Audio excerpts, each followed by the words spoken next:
Thank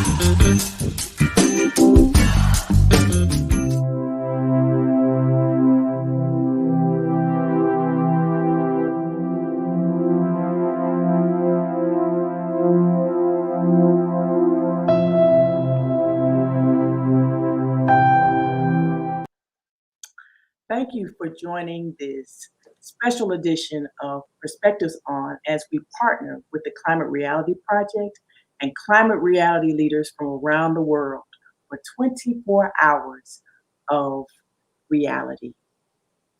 I'm excited, and I hope you are too.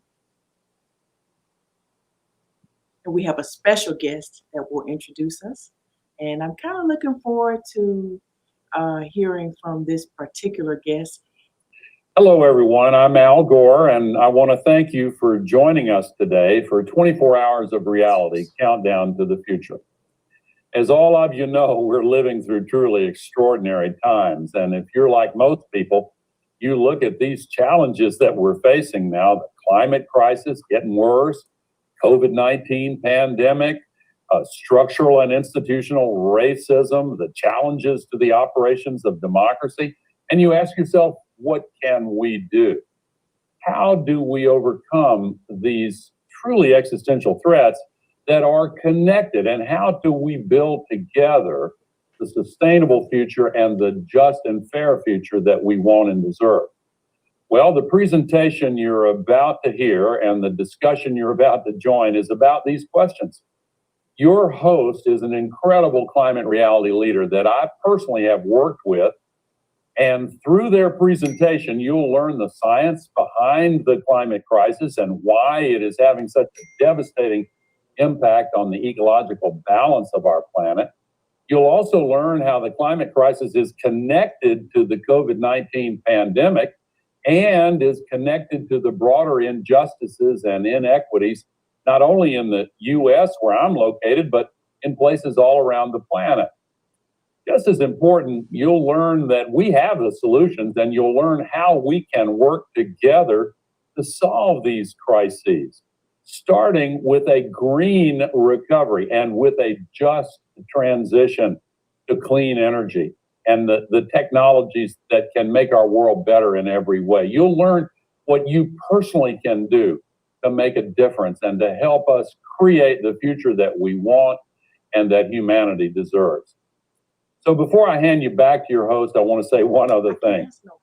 Thank you for being a part of this global conversation. The truth of our circumstances is very clear. We have to solve the climate crisis, and we have the solutions we need today. I know that we can solve the climate crisis. We have the political will. You know it's a renewable resource, but it's really because of people like you who are ready to commit the time and energy and attention and stand up and fight for a better world. Because of you, I know that we will succeed. Thank you. Thank you, Mr. Gore, for your work in the important aspect of environmental activism. And thank you all out there for joining us. I'm Lara Lane White, founder and executive producer of Perspectives On and a climate reality leader.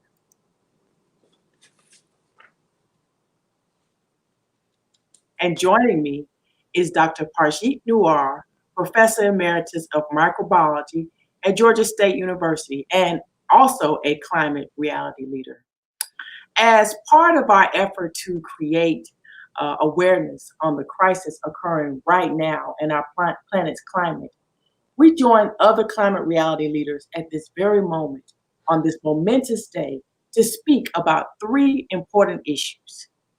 This segment of 24 Hours of Reality will feature commentary from two other climate reality leaders. These include the People's Justice Council, Reverend Michael Malcolm, and Improve the Climate's Kiera Lee. Our previously recorded conversations are excerpts, actually, from a segment on climate crisis, and it covers topics relating to two of three issues mentioned by Mr. Gore.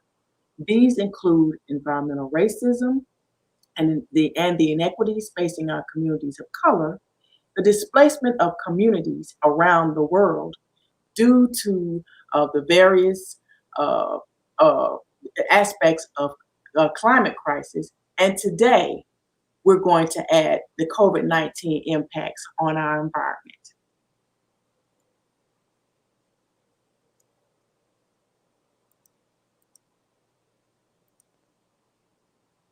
So Dr. Kouar, you're on. Can you hear me at all?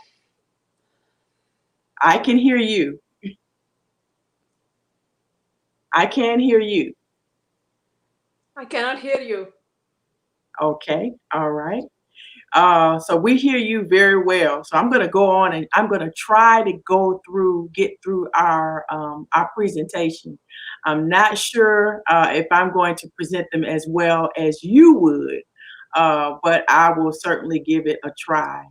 Part of the things that one of the things that we want to talk about were the COVID-19 impacts on climate reality.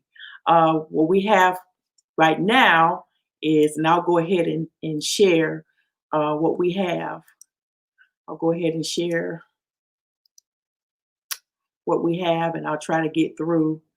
I will try and get through this presentation, because I'm certainly not the expert Dr. Kouar is.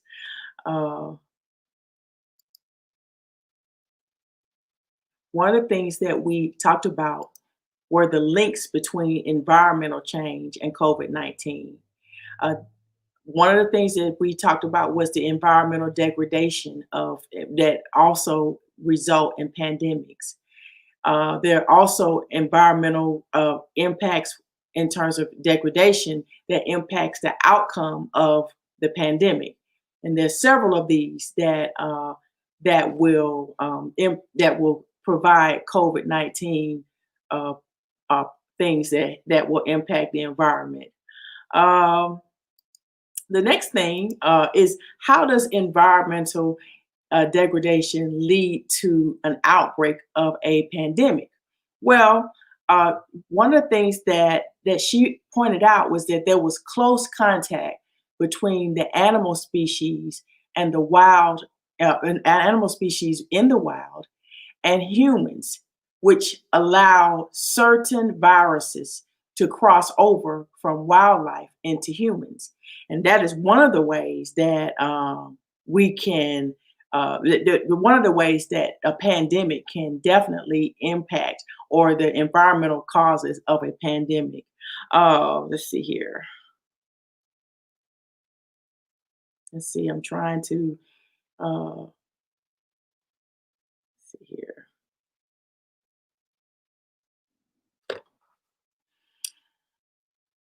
So we're talking about the environmental degradation. So certain things in the atmosphere, certain things in the environment that can lead to a pandemic. One of which are the interactions between humans and animals in the wild. Over a period of time, what brings about certain things of close contact are the destruction of wildlife habitats. That's one of the things. Also, we changed the way we use our land. Basically, due to the increase in population, we're going into other populations, and we're building new cities, or we're adding to cities. We're building new subdivisions. We're building new housing, and so a lot of that contributes to we're actually going in, and we're actually interacting into different environments. And hopefully I can get Dr. Kouar back. Can you hear me, Dr. Kouar? Yes, I can now. Thank you. All right. So I was just giving it a shot to go through these slides. And so if you see where I am, then you can just pick right up. I appreciate it. Okay. You did introduce the topic. Okay. So leading on into these two questions about the link between environmental degradation and COVID-19 pandemic, or pandemics in general, the first question is, how does degradation of environment lead to an outbreak? So mostly this would result from destruction of the wildlife habitats, so that humans and wild animal species come in close contact. And the destruction of the wildlife habitats would result from deforestation, which is a very big problem currently. And this would result in overlapping habitats because these wild animals would not have any habitats of their own that separate humans from them. Also, the changes in land use due to increasing human population, we need more and more land for agriculture, and we need more and more land to have cattle farms and to produce crops to feed the cattle, which results in deforestation and causes the same problem. Another reason why we come in contact with wild animal species is when humans go try to extract natural resources from deep forests, and they come in contact with animals at that time. And finally, using wildlife as food is a very big problem. When humans hunt wildlife and sell bats, pangolins, and other wild species in open wet markets for food, that brings humans in contact with wild species that there was no reason for us ever to come in contact with. And that would allow the zoonotic viruses, which are the viruses that are specific to the wild animal species, they cross over into humans and result in disease, since we were never exposed to those viruses before. Next, please. So here are some examples of epidemics and pandemics that have happened in the last 20 years, which have resulted from close contact between wild animal species and humans. These are SARS, swine flu, MERS, and COVID-19, which is currently ongoing. Next, please. All right, so this brings us to the second question about the role of environmental degradation and how it impacts outcomes of a pandemic. So it's well known that air pollution results in higher mortality rates. And the biggest offender in air pollution is a particular particulate matter, which is known as PM2.5. And it's called 2.5 because it's less than 2.5 microns or micrometers in size. So if you inhale PM2.5 particles through your nose and go into lungs, they're so small, they can easily enter your bloodstream. And they not only will cause respiratory and cardiovascular distress, but they could also affect other organs in the body, causing inflammation. And these different conditions resulting from pollution, most important of which are the respiratory conditions, they lead to high fatality. And in US alone, as is shown in this particular map here, about 50 to 70,000 people die annually from PM2.5 inhalation, excessive amounts of PM2.5 inhalation. Next, please. And the sad situation is that the air quality in the US is deteriorating since 2016. So you see in this graph that starting between 2009 and 2016, the air quality, the concentration of PM or the amount of PM2.5 in our air was decreasing consistently. But in 2016 until 2018, the amount of PM2.5 in air has started picking up again. And this is possibly two reasons. One is more cars on the roads, more people driving more cars. And number two, rollback of the environmental regulations that we've seen since 2016. Next, please. And here is we bring in the world a little bit and we compare how air pollution is related to GDP per capita. So we see that in the United States, if we look at 100,000 people, about 20 people die every year from PM2.5 pollution. But if you if you look at India and China, which have lower GDP per capita and higher pollution, the death rate is 2 to 4 times higher, implying that the wealth of the nations and resources and pollution, they all come together in causing this mortality, high mortality. And inside of United States, next please, the amount of pollution in the United States is not uniform.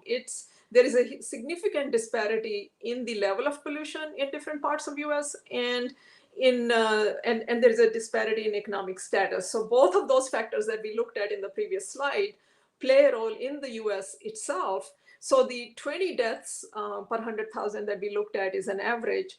And so there are regions, there are communities that are impacted to different extents, and they suffer much higher mortality because of air pollution. Next, please. Okay, so here is a picture of coal soot in a home in Pennsylvania, and this home is located close to a coal burning power plant. And you can see if that's how much coal soot you have inside your home, and you're breathing that soot, what this soot is going to do to your lungs and to the rest of your organs. It's just an illustration of how severe the air pollution can be in certain regions in this country. Next, please.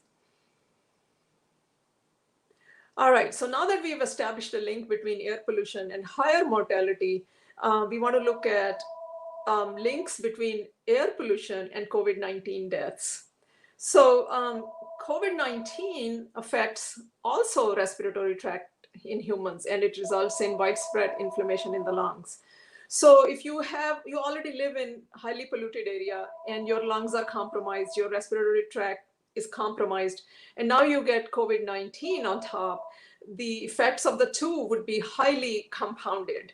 And recent studies have indeed shown that that there is increased rate of COVID-19 deaths in areas of elevated air pollution in the US. A recent Harvard study showed that if there is a 15% greater likelihood of dying from COVID-19 in areas with high levels of PM2.5 as compared to those areas where the PM2.5 concentration is even just 1 unit less. So even small increases in PM2.5 can cause a significant increase in mortality. Next, please. All right, so putting all of that information together, that air pollution increases mortality, that air pollution and COVID-19 have an interaction, and together they cause much higher mortality, we want to ask the question, which US populations are most impacted by COVID-19 and why is that? And by now, in the last 6 months, there is sufficient data available for us to conclude that African Americans, Hispanics, and other people of color are disproportionately affected by COVID-19. And the death rate among African Americans is almost twice as high as Caucasians. And the reasons for this disparity are the following. And the most important reason is what we call sacrifice zones. So in this country, there is a long history of placing pollution sources like coal-powered power plants and other chemical factories in communities of color and low-income areas. Therefore, as a result of that, African Americans are 75% more likely to live near a source of pollution within half a mile. And if you're living within half a mile of a source of pollution, there is long-term exposure to elevated air pollution, which produces greater burden of chronic diseases, such as asthma, again, a respiratory disease, hypertension, diabetes, and other inflammatory diseases in your body. And this results in this underlying chronic conditions, they lead to greater vulnerability to COVID-19 because COVID-19 does the same thing. It increases inflammation in the lungs. And another factor that adds on top of this is the disparities in healthcare accessibility and affordability in the poorer communities. So all these factors together lead to much higher mortality. And so I want to just conclude by saying that there is a very strong link between climate, air pollution, COVID-19, and environmental injustices going on in the US. Mm-hmm. Absolutely. That's very informative, and we definitely have to be a bit more aware of what's going on with ourselves and in our environment. The very powerful study that came out this past summer on the effects of COVID, the particulate matter, and its relationship with COVID-19. Now, for weeks, we've heard about the devastating fires impacting the states of California, Oregon, and Nevada. This devastation is intensified by humankind's impact in some cases, lack of impact thereof on our climate.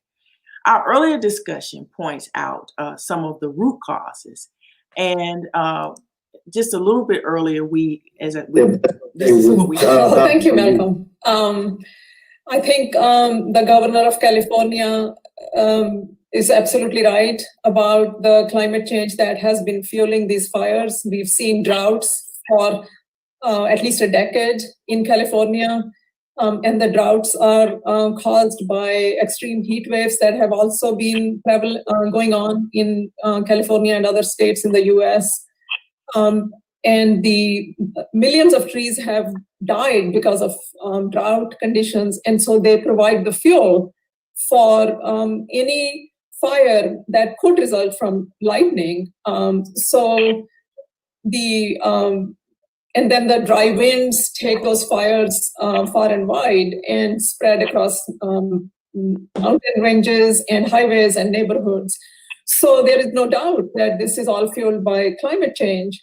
And on the other hand, extreme heat causes evaporation of water from the oceans, from the rivers, and it results also in a lot of moisture in the sky, and these are known as rivers in the sky. And when they dump water, they dump large amounts of water, which cause flooding, loss of life, loss of agricultural land. So I think the debate is really over, and it has been over for many years, but this year is even more historic than previous years, and it's shown us where we are going to end up if we don't reduce greenhouse gas emissions. And that's the main thing, is we need to cut down on fossil fuel usage. Definitely. I mean, with my home state being California, I certainly think that climate change is the main contributor. I mean, I've heard Trump say that the reason why this is happening is because of poor forest management. But even with poor forest management, there wouldn't be as much fire damage. It would not be as catastrophic if it weren't for climate change. I mean, I do agree with Newsom that scientists have long predicted this for years. With the IPCC reports and the studies being done, scientists are saying that this is happening. And with the West heating up much quicker, the wildfires can spread more quickly, therefore making it more catastrophic. Mm-hmm. Absolutely. I want to add a word about forest management. I think it is important, and natural fires need to burn, or prescribed fires need to happen, because the dry tinder material does accumulate.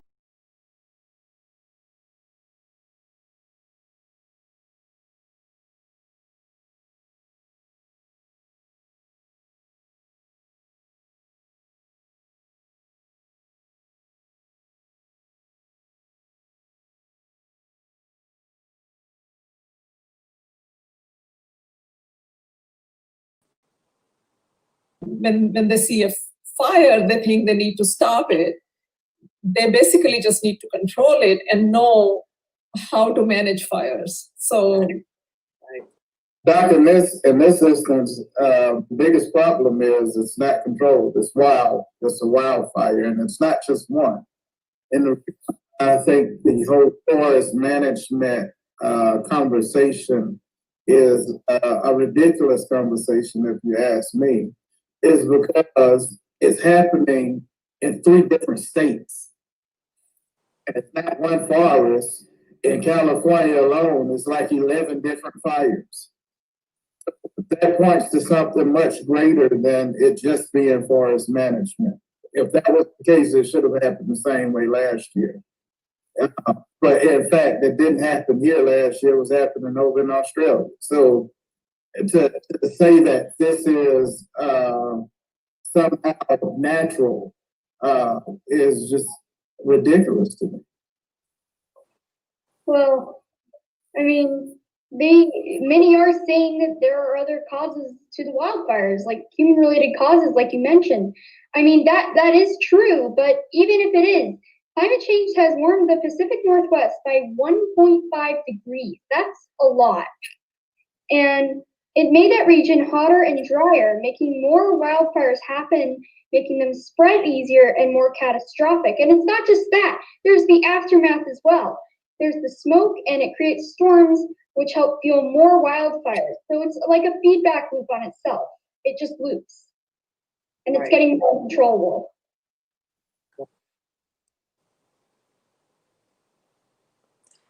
Awesome. I really enjoyed that conversation. Yes. Okay, so we move on to the next segment. The low-income and tribal communities, as well as communities of color, have long borne the brunt of environmental pollution, unjust housing policies, and economic inequality.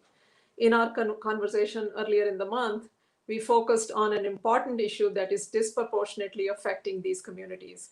Most specifically, we spoke about the impacts of lead in certain communities across the country, and here is what we had to say.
Upon themselves to initiate this.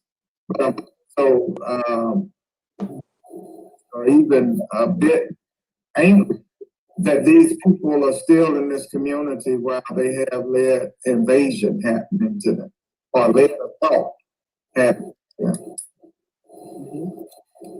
Yes, it definitely speaks to the excuse me, environmental injustice, social injustice that goes on around all big cities in this country, and how this kind of chemical waste material is left lying around in certain neighborhoods without any concern for the health of communities that live there, and also how quickly they're going to take care of it, and make sure that those communities are either moved out of there or don't somehow take some measures so that they're not exposed to lead continuously, because it's really damaging.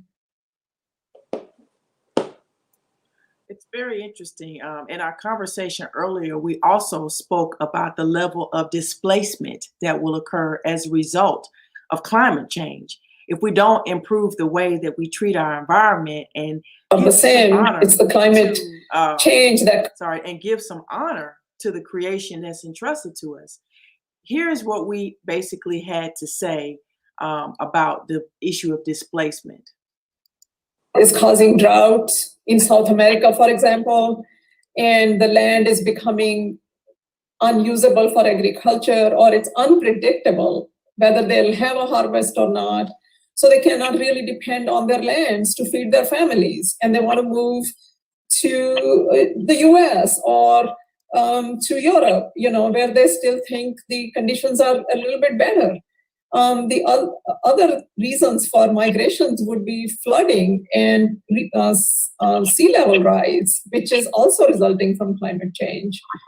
So altogether, in some of these poorer, undeveloped countries, food insecurity is really the leading cause, and food insecurity results from climate change and droughts and flooding. And food insecurity also leads to armed conflict. So there are gangs. Whenever there is scarcity of resources, there will be armed conflict. And so many of these people are running away from violence and for lack of unreliable food supply. And fresh water supply is under stress also because of the same reasons. And I think I want to add just a word about population growth. I think that adds to the stress, to the availability of fresh water and how much food we can produce especially under the stressed climate conditions. Also, in addition to that, in an article published by the UN Refugee Agency on climate change and disaster displacement, they say the research indicates that the Earth's climate is changing at a rate that has exceeded most scientific forecasts. Some families and communities have already started to suffer from disasters and the consequences of climate change, which has forced them to leave their homes in search of a new beginning. Very familiar to what's going on up in California.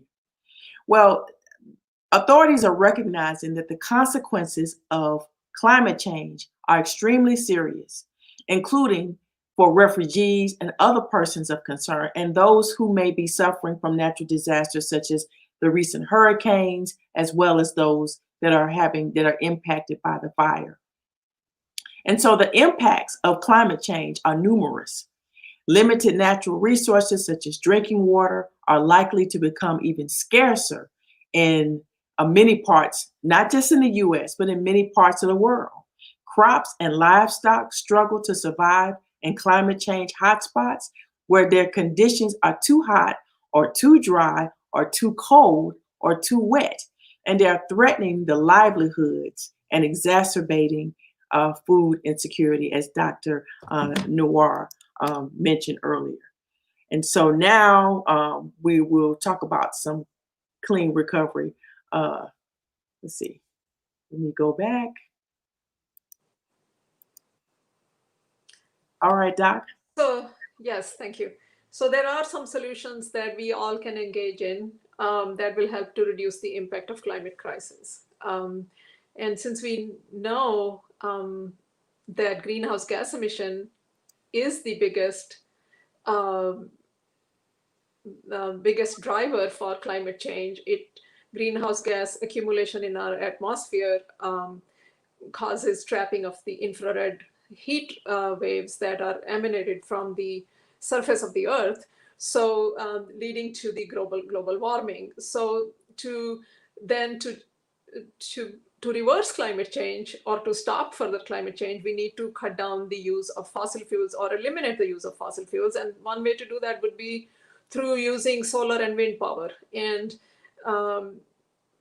therefore, our governments across the world need to invest in producing and storing solar power. And we as citizens of the world need to vote in those people who are more responsible and who will make a commitment into solar and wind energy.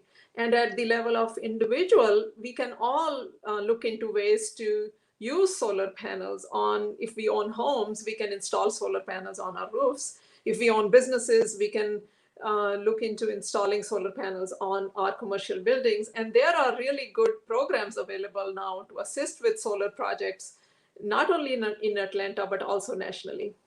Now, if we invest in renewable energies, that would also generate green jobs, because instead of fossil industry providing the jobs, fossil fuel industry providing the jobs, there would be green jobs having to do with installation of solar panels and wind power. And we can hope that the transition to a green economy would be more inclusive and would include all communities inside the US, and that we can make a more holistic transition. Next, please. So in addition to the investments in producing more solar power and installing panels, we can all at our individual levels trade in our gas-driven cars and buy hybrid cars or plug-ins or electric vehicles. And I can speak from my own experience. I recently traded in my gas car for a hybrid car, and I took a picture here that shows that this car gives me 60 to 65 miles per gallon of gas, which is 3 times the mileage that you get out of a regular gasoline driven car. So it can make a huge impact. And these cars are no more expensive than a regular gas driven car. So it's really possible for each and every one of us to make this transition. Next, please. And the in addition to the investments in the solar and wind and electric vehicles, the biggest thing we need to do is rewilding of the planet, because of the extensive deforestation and extensive harvesting from our oceans. We need to give these resources a chance to recover. So instead of continuously harvesting them, we need to let them recover, and nature does bounce back rather quickly, but we need to provide that opportunity. And once again, we need to vote those officials in who are responsible, who will take responsible action for the climate. And at the level of the individual, we can all reduce or eliminate consumption of meat, because much of the deforestation is driven by a growing need for cattle feed and cattle farms. And anyway, cattle farms are much more polluting than if we just grow vegetable crops. They produce a lot more greenhouse gases, and they cause a lot more degradation of the climate. They are also very energy intensive. So to feed an animal, you have to spend 10 times more energy than if you were just growing crops. And finally, we should, for rewilding of the planet, we should be planting trees, because trees are really the sinks for carbon dioxide. They absorb carbon dioxide from the atmosphere, which is the major greenhouse gas, and they generate oxygen, without which we cannot live. And in addition to that, they hold the soil, which prevents mudslides. And we've seen mudslides and erosions in California in the last few years because of the wildfires that had destroyed their forests, that actually caused mudslides and resulted in greater mortality in those areas. Trees also clean water that we use for drinking. Finally, trees naturally reduce temperatures. So they are really the biggest climate control agents. They will naturally optimize local climate and prevent intense heat waves, which are now common in big cities. So next slide, please. This is a nice cartoon that depicts how a single tree can generate $30,000 worth of oxygen. It can recycle and clean water worth $35,000, and it can remove air pollution worth $60,000. So a single tree that you plant can make a huge difference in the oxygen in the air, the purification of water, and the removal of the greenhouse gases from the atmosphere. And this brings us to the last slide, which is where you can come in and facilitate tree planting through climate reality. Leralyn, you have the slide? The project, we do not have the information, but I will say that there are several organizations out there that do have tree planting projects. We strongly encourage you to check out a lot of the organizations. And here in Atlanta, we have Trees Atlanta, we have Agriculture Atlanta that engages in significant tree planting. And I challenge those subdivisions, particularly the newer subdivisions and some of the old. If you are able, plant a tree. You will improve the air quality in your neighborhood, just like we said, by at least 60% over a period of time. And that is a way that you can actually activate and be a part of the change for cleaner air and a cleaner environment. And on that note, we just want to thank you. Thank everyone for coming out and listening to us and viewing our presentation. We wanted to participate as climate reality leaders. We are participating in a global, we're doing this all over the world. This is a global event, 24 hours of reality, where where we're actually engaging into a countdown to the future, where our climate reality chapters all over the world are right on this very day and at this very moment are engaging in conversations such as ours on the effects of climate change and creating awareness about the crisis that is taking place in our environment. So we invite you to activate and be a part of the challenge, be a part of the solution. We spend a lot of time talking about the problems and climate crisis, climate control, climate change. Let's talk about climate activation. Let's talk about climate rehabilitation, because the time is now for us to heal our land and do our part to make sure that we are part of the solution and not so much about the problem. And on that note, we're going to say goodbye, and we're going to thank everyone for listening to us. And we will continue this conversation on next week. Tune in this coming Thursday at 6:30, where we'll be talking about the green solution. We'll be talking about the green plan. We'll be talking about the significance of fracking on our environment. The Green New Deal. We'll define the Green New Deal. We'll talk about the pluses and minuses. We'll engage in a deep conversation about all of the various aspects of the Green New Deal. And we hope that you will join us and be more informed, that you'll share, that you'll ask questions, and that you will not leave that broadcast, or this one for that matter, the same as you came. On that note, we're going to say goodbye and thank you so much. Special thanks to Kisa Public Radio, and please remember those famous words by the Reverend Dr. Martin Luther King, that whatever affects one directly affects us all indirectly. Welcome to Perspectives On, where we're giving the world a voice. We are a faith-based social justice forum where individuals give their perspectives on various topics. It's an opportunity to express their viewpoint, their stance, and their angle on justice issues affecting the community and globally. Each episode features guests presenting their perspective on things like climate change, the church, urban farming, and food insecurity, all through a unique faith lens. Come check us out. Give us your perspective.